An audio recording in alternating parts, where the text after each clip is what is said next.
Fakta baru, aparatur sipil negara Sinjai tendang motor wanita belum punya SIM dan bonceng bertiga.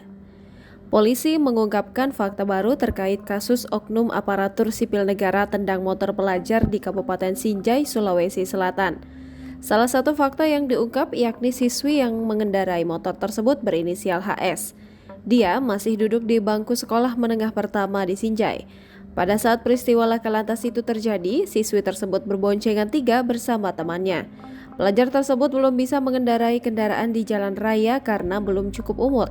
Diberitakan sebelumnya, oknum aparatur sipil negara bernama Andi Adi, penendang motor pengendara perempuan di Jalan Bayangkara, Kecamatan Sinjai Utara, Kabupaten Sinjai, Sulawesi Selatan, terancam kena sanksi berat. Andi terancam diberhentikan dari aparatur sipil negara apabila resmi berstatus tersangka.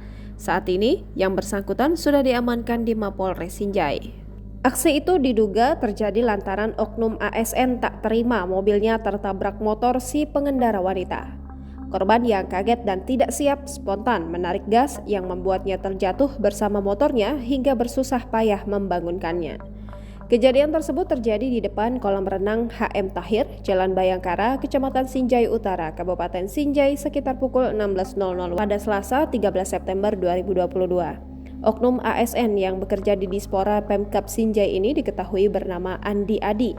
Sang ASN tersebut dikabarkan kini telah diamankan pihak kepolisian pada Selasa 13 September 2022. Jangan lupa subscribe, share, komen, dan like ya.